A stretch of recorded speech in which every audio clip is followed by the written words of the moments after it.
कल की क्लास तक बच्चों अपन एक टॉपिक पर बात कर रहे थे, स्टॉक रिज़र्व पर। स्टॉक रिज़र्व को मैंने आपको कल क्लास में भी बताया था, इसका मैंने वीडियो भी सेंड किया है। न्यूमेरिकल क्वेश्चंस का भी एक वीडियो सेंड किया है। न्यूमेरिकल क्वेश्चन मैं क्लास में भी बताऊंगा आपको। कोशिश यही है कि आप स्टॉक रिज़र्व का पूरा कंसेप्ट अच्छी तरह से समझ जाएं, क्योंकि ये टॉपिक फाइनेंशियल अकाउंट के कई चैप्टर्स में काम आता है। ऐसे सभी चैप्टर्स में, ऐसे सभी जगह पर जहाँ पर एक से ज़्यादा डिपार्टमेंट हो, एक से ज़्यादा ब्रांच हो, एक से ज़्यादा यूनिट हो, और एक डिपार्टमेंट दूसरे डिपार्टमेंट को माल प्रॉफिट जोड़ कर दे देता है।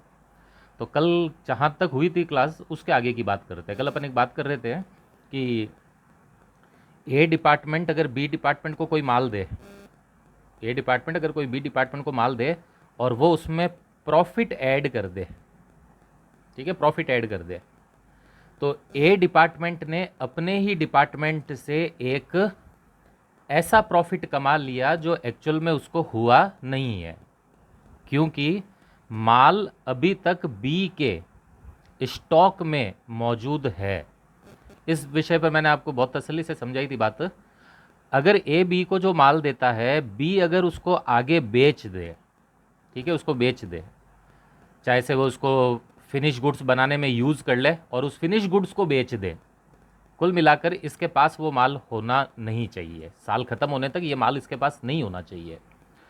तो अगर ए बी को माल देता है, बी आगे बेच दे, तो कोई दिक्कत नहीं है, स्टॉक रिजर्व के एडजस्टमेंट की ज़रूरत नहीं होती, क्योंकि उस केस में वो जो प्रॉफिट होता है जो ए ने बी से कमाया था वो रियलाइज्ड हो जाता है। जबकि अगर ए ने बी को कोई माल दिया, साल के एंड तक वो बी के स्टॉक के अंदर इंक्लूडेड है, चाहे पूरा चाहे थोड़ा, जितना भी। तो जितना भी माल ए ने बी को दिया था और वो बी के पास अभी तक पड़ा है, तो वो है तो बिजनेस के अंदर ही ना अभी तक। तो ए ने बी से जो प्रॉफिट कमाया था ऐसे माल पर जो अभी तक उसके पास पड़ा ही है, ऐसे प्रॉफिट को अनरियलाइज्ड प्रॉफिट बोलते हैं, क्योंकि ये प्रॉफिट बुक्स ऑफ एंट्रीज में, बुक्स ऑफ अकाउंट में तो आ चुका है, एंट्रीज में तो आ चुका, लेकिन ये अभी तक कमाया नहीं गया है एक्चुअल में। तो फिर मैंने इसका एक एडजस्टमेंट बताया था आपको कि जब साल खत्म होता है और आप पीएनएल अकाउंट बनाते हो, तो आपको एक का जो प्रॉफिट होता है ना, ए का जो टोटल प्रॉफिट होता है, नेट प्रॉफिट होता है, उसको आपको वापस कम करना पड़ेगा, क्योंकि ए ने बी से अगर प्रॉफिट कमा लिया और वो वास्तव में उसको हुआ है ही नहीं, तो वो बिजनेस की एक गलत बुक शो करेगा, गलत रिजल्ट शो करेगा। तो हम कहते हैं कि ए को उस प्रॉफिट को अपना वापस हटवाना पड़ेगा, और प्रॉफिट हटाने के लिए अपन फिर कौन सी एंट्री कर देते हैं, स्टॉक रिजर्व की। जो कंसेप्ट मैंने आपको कल बोर्ड पर क्लास में बताया था, पीएनएल अकाउंट के डेबिट में एक एंट्री बना दी जाती है। क्या थी बच्चों एंट्री? देखें इधर, closing stock reserve. Closing stock reserve साल के एंड में बनता है बच्चों स्टॉक रिजर्व। वो बात अलग है कि पिछले साल का क्लोजिंग स्टॉक अगले का ओपनिंग बनता है, तो वापस वो एंट्री करनी पड़ती है, उल्टी करके करनी पड़ती है। ये मैं आज की इस क्लास में बताने वाला हूँ आपको। आज थोड़ा मौसम बारिश का लग रहा है, तो पता नहीं क्लास होगी नहीं होगी आज, बट अगर नहीं भी होती तो ये वीडियो आपको दे दिया जाएगा ताकि आज आपकी क्लास पढ़ाई कंटिन्यू रह सके। तो देखो, क्लोजिंग स्टॉक रिजर्व की क्या एंट्री थी, PNL account debit to stock reserve. ये एंट्री कौन सा डिपार्टमेंट करेगा? माल भेजने वाला ए डिपार्टमेंट अपने पीएनएल अकाउंट में ये वाली एंट्री करेगा, क्योंकि प्रॉफिट तो ए नहीं कमाया था बी से, प्रॉफिट तो ए की किताबों में जुड़ा हुआ है। तो ए की किताबों में जुड़ा हुआ है, तो ए क्या करेगा, उस प्रॉफिट को हटवा देगा एंट्री करके। और ये एंट्री किसके अमाउंट से बनेगी? ये प्रॉफिट के अमाउंट से बनेगी, कि आपने प्रॉफिट कितना कमाया था उसमें, और केवल उसी माल से बनेगी जो उसके पास अभी तक पड़ा हो। ए ने बी को 10,000 का माल दिया था, जिसमें से बी के पास अभी जो माल पड़ा है उसमें से आधा ही ये माल है, मतलब 10,000 में से आधा ही पड़ा है ये वाला माल, 5,000 का ही, बाकी उसने बेच दिया आगे। तो बच्चों जो बेच दिया है उसके ऊपर तो बनाने की जरूरत होती नहीं है स्टॉक रिजर्व, आपको तो केवल उसी पे बनाना है जो उसके पास पड़ा है। तो क्या सर 10 में से कितना पड़ा है? क्या सर 5 का केवल। तो उस 5,000 के ऊपर आप प्रॉफिट देख लो, ए ने कितना कमाया था, वो जो अमाउंट होगा प्रॉफिट का अमाउंट, उससे फिर ये वाली एंट्री कर दी जाएगी, क्योंकि आपको प्रॉफिट को वापस हटवाना है। और इसी तरह से ओपनिंग स्टॉक रिजर्व की एंट्री, ओपनिंग स्टॉक रिजर्व, ये अभी मैं एक क्वेश्चन के अंदर दिखाऊंगा आपको। बाद में मैंने आपको ना कल एक 7th क्वेश्चन या 6th क्वेश्चन का वीडियो सेंड किया है। 7th या 6th इसलिए बोल रहा हूँ क्योंकि कोई बुक्स में वो 6 नंबर पर है, कोई एडिशन में वो 7 नंबर पर है। आप देख लेना आपकी बुक में, उसमें आप ये करते हुए भी देखना, होते हुए भी दिखेगा, आपको समझ में भी आ जाएगा। ओपनिंग स्टॉक रिजर्व के एंटी जस्ट इसकी उल्टी बनती है। Opening stock reserve opening stock पे बनाया जाता है, जो भी आप देखना थोड़ी सी देर बाद। Stock reserve account debit to PNL, ये भी एंट्री प्रॉफिट के अमाउंट से होती है, और ये एंट्री भी कौन करता है? ए ही करता है। तब हम ये कह सकते हैं ये पीएनएल अकाउंट के डेबिट साइड में आती है, और ये एंट्री पीएनएल अकाउंट के क्रेडिट साइड में आती है। ठीक है, ये डेबिट साइड में, ये क्रेडिट साइड में। ओपनिंग स्टॉक क्रेडिट साइड में आता है, जबकि क्लोजिंग स्टॉक डेबिट साइड में आता है। अब देखो मैं आपको दिखाता हूँ एक चीज़, देखो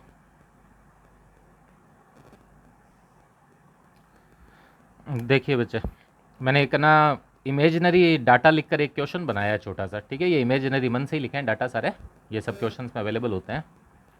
अब मैं ये पूरा कंसेप्ट आपको करके दिखाना चाहता हूँ कि कैसे बनाते हैं स्टॉक रिजर्व। देखो समझो, मान लेते 2 डिपार्टमेंट है बच्चों, ए और बी। ए और बी दोनों डिपार्टमेंट का मैंने ओपनिंग स्टॉक लिख दिया है, क्लोजिंग मैंने केवल वही अमाउंट लिखे हैं बच्चों जो स्टॉक रिजर्व बनाने के लिए काम आते हैं। उसके अलावा क्वेश्चन तो पूरा ही होता है, ट्रेडिंग पीएनएल अकाउंट पूरे बनते हैं। मैंने केवल वह डाटा लिखे हैं जो स्टॉक रिजर्व के अंदर काम आते हैं। तो दोनों डिपार्टमेंट का ओपनिंग स्टॉक है बच्चों, दोनों डिपार्टमेंट का क्लोजिंग स्टॉक दे रखा है। ए डिपार्टमेंट की सेल भी दे रखी है, और ए डिपार्टमेंट का ग्रॉस प्रॉफिट भी लिख दिया है मैंने।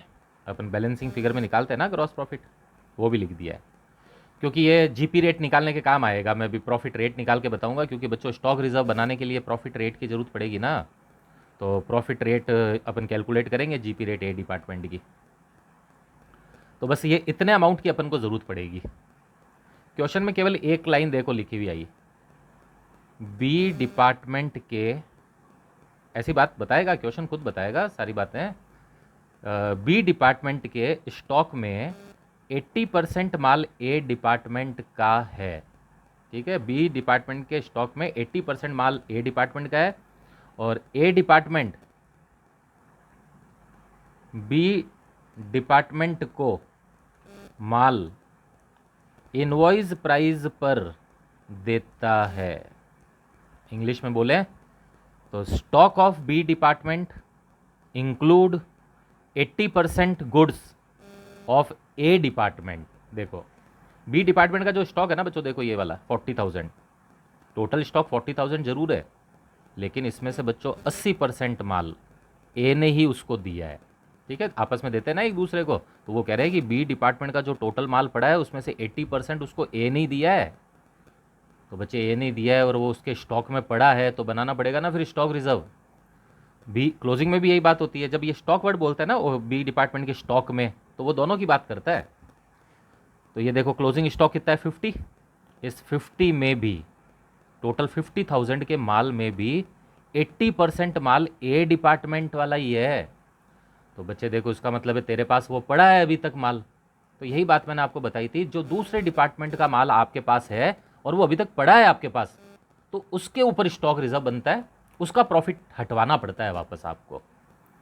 लेकिन आप ये ध्यान रखना, ये 40 और 50 जो पूरा स्टॉक है बी डिपार्टमेंट का, इस पूरे पे नहीं निकालना प्रॉफिट, क्योंकि इसमें से 80% माल ही दूसरे डिपार्टमेंट का है। अब मैं आपको लिखा के भी बताता हूँ, निकाल के भी बताता हूँ, और एंट्री भी बताता हूँ। सबसे पहले अपन क्या करते हैं, बी डिपार्टमेंट की जीपी रेट निकाल लेते हैं, ए डिपार्टमेंट की।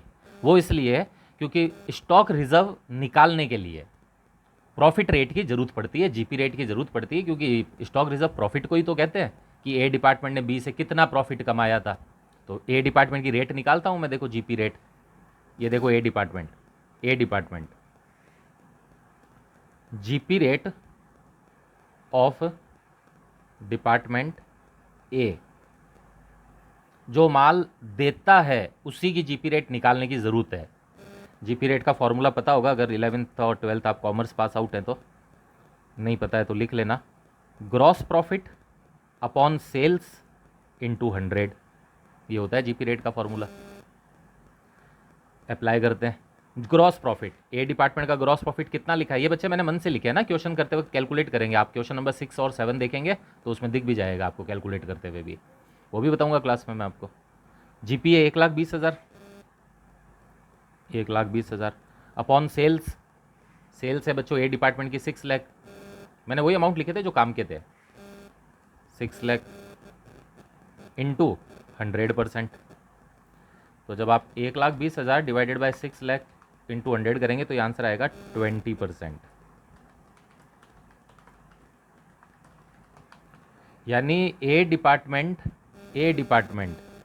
की जो प्रॉफिट रेट है वो कितनी है, 20% है। ए डिपार्टमेंट की प्रॉफिट रेट 20% है।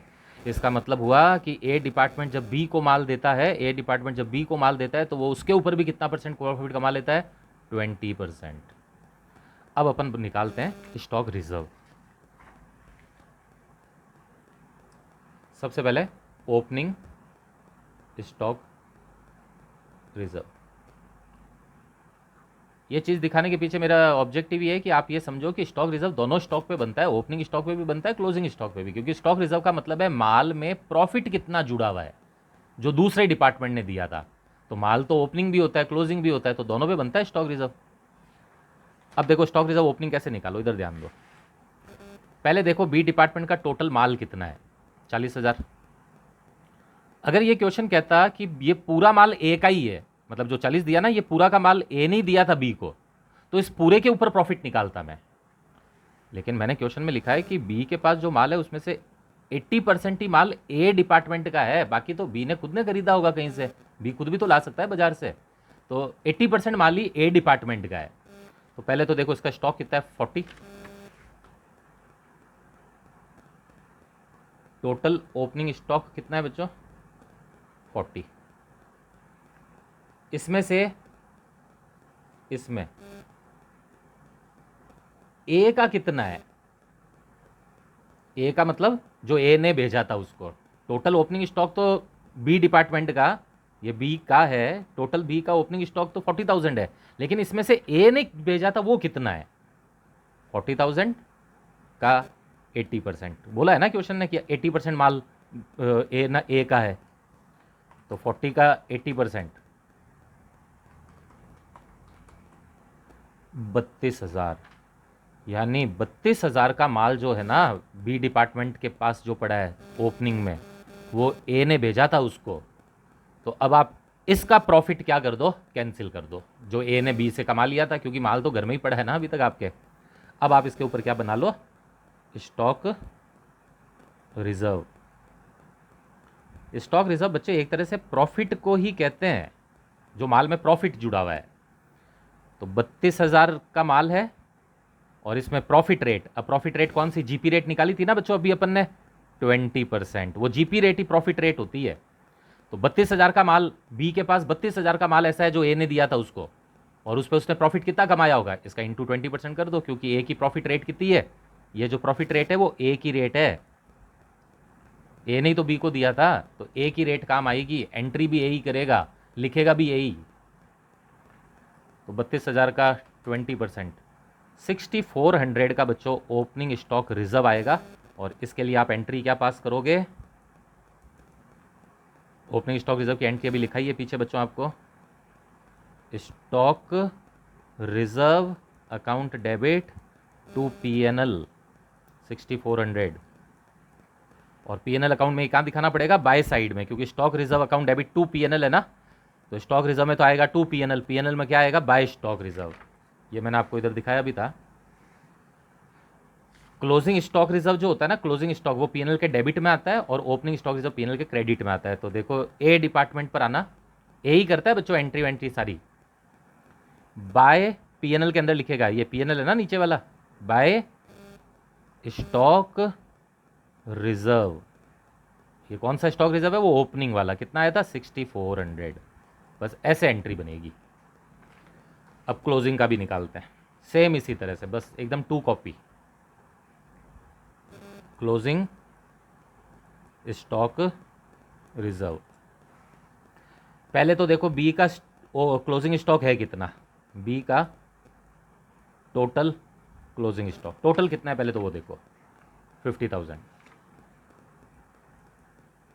अगर क्वेश्चन कह देता कि पूरा माल ए का ही है, ये पूरा ए नहीं दिया था, तो पूरे के ऊपर प्रॉफिट निकाल देता। लेकिन क्वेश्चन ने कहा नहीं 80% माल ही ए का है, तो इसमें से ए का, तो इसमें से ए का कितना है 50,000 का 80%, तो 50,000 का 80% 40,000, यानी 40,000 का माल ऐसा है जो उसने ए ने दिया था। अब इसके ऊपर क्या कर लो, स्टॉक रिजर्व निकाल लो। स्टॉक रिजर्व का मतलब प्रॉफिट ही होता है बच्चों। तो 40,000, ए की प्रॉफिट रेट क्या थी 20% थी ना, मतलब ए 20% प्रॉफिट कमाता है सबसे, 8,000। ये आ गया आपका क्लोजिंग स्टॉक रिजर्व भी। और इसकी एंट्री क्या बनेगी, ये पीएनएल के डेबिट में आएगा। PNL account debit to stock reserve 8,000। ये पीएनएल अकाउंट में आओ, ए के पीएनएल अकाउंट में, और यहाँ क्या आ जाएगा टू स्टॉक रिजर्व, कितना 8,000। बस इस तरह से देखो बच्चों, ए डिपार्टमेंट के प्रॉफिट्स के लिए क्या करते हैं अपन, ए डिपार्टमेंट के कॉलम में स्टॉक रिजर्व की एंट्री कर देते हैं। ये एक्चुअल में वह प्रॉफिट है जो उसने बी से कमा लिया था, और वो माल जो उसके पास अभी तक पड़ा है। स्टॉक रिजर्व दोनों के ऊपर बनते हैं, दोनों की एंट्री होती है, भेजने वाला डिपार्टमेंट करता है, ओपनिंग की इधर, क्लोजिंग की इधर। और लास्ट बात, ये पूरा टॉपिक अपन आज की क्लास में कर पाते हैं, तो अगर क्लास लगती है तो आप क्लास में देख लीजिएगा, और क्लास नहीं लगती है तो फिर वीडियो में देख लीजिएगा। अब लास्ट बात ध्यान से सुनना बच्चों, काम की बात। अभी जब मैंने आपका स्टॉक रिजर्व निकाला था ना, देखो ओपनिंग स्टॉक रिजर्व भी 20% पे निकाला था, profit rate 20%, closing stock reserve भी 20% पे ही निकाला था। कहते हैं क्यों सर, क्योंकि ए डिपार्टमेंट की जीपी रेट कितनी आई थी 20% आई थी ना। ये देखो ए डिपार्टमेंट की जीपी रेट 20% जो अपन ने यहाँ कैलकुलेट की थी। अब गौर से सुनना मेरी बात बच्चों, जब आप 1,20,000 और 6 लाख से जब जीपी रेट निकालते हो, ये वाली जो जीपी रेट निकाली थी ना आपने 120/6 लाख इंटू 100 करके, तो ये जीपी रेट बच्चों करंट ईयर की थी। करंट ईयर क्योंकि ये ट्रेडिंग अकाउंट तो करंट ईयर का बन रहा है ना, इस साल का बन रहा है ये। तो ये जो जीपी रेट आपने निकाली थी जीपी अपॉन सेल इंटू 100 करके, नीचे जो मैंने निकाली 20%, ये करंट ईयर की थी। ध्यान से सुनना मेरी बात बच्चे, क्लोजिंग स्टॉक रिजर्व जो होता है ना, क्लोजिंग स्टॉक रिजर्व वो हमेशा करंट ईयर की जीपी रेट पे बनता है, जबकि ओपनिंग स्टॉक रिजर्व जो होता है वो लास्ट ईयर की जीपी रेट पे बनता है। लास्ट ईयर मतलब पिछले साल की, क्योंकि ओपनिंग स्टॉक तो पिछले साल से आया है, क्लोजिंग पिछले साल का जो क्लोजिंग था वो अगले का ओपनिंग बना है ना। तो रूल ध्यान रखना, लिखना इसको कहीं पर कि क्लोजिंग स्टॉक रिजर्व तो करंट ईयर की जीपी रेट पे ही बनता है जो आपने ये कैलकुलेट करी थी, लेकिन ओपनिंग स्टॉक रिजर्व तो पिछले साल की जीपी रेट पे बनता है। तो मेरी बात को ध्यान से सुनना, अगली लाइन को। कभी कभी क्वेश्चंस में पिछले साल की जीपी रेट गिवन होती है, क्वेश्चन खुद दे देगा, वो कहेगा कि लास्ट ईयर इनकी जीपी रेट इतनी थी। तो अगर लास्ट ईयर की जीपी रेट मिल जाए तो बच्चों फिर ध्यान रखना, ओपनिंग स्टॉक रिजर्व की ये जो रेट लगेगी ये लास्ट ईयर वाली लगेगी, और क्लोजिंग स्टॉक में ये जो रेट लगेगी ये करंट ईयर की लगेगी। ठीक है, ये करंट ईयर क्लोजिंग में और ओपनिंग में लास्ट ईयर। लेकिन अगर लास्ट ईयर की जीपी रेट क्वेश्चन में गिवन नहीं हो, काफी बार नहीं देता लास्ट ईयर वाली रेट, तो फिर अपन ऐसा करते हैं जैसा मैंने किया, फिर अपन दोनों स्टॉक रिजर्व करंट ईयर की रेट पे ही निकाल देते हैं। करंट का मतलब 20% पे ही निकाल देते हैं। अब अभी अपन ने दोनों निकाला ना 20 पे ही, तो ये भी रूल यही है, कहता है कि अगर लास्ट ईयर की जीपी रेट नहीं गिवन हो तो आप करंट ईयर की रेट पे ही क्या कर दो, दोनों स्टॉक रिजर्व निकाल दो, ओपनिंग भी और क्लोजिंग भी। अब बच्चे मैंने स्टॉक रिजर्व आपको जितना डिटेल से हो सकता था पूरा बता दिया है।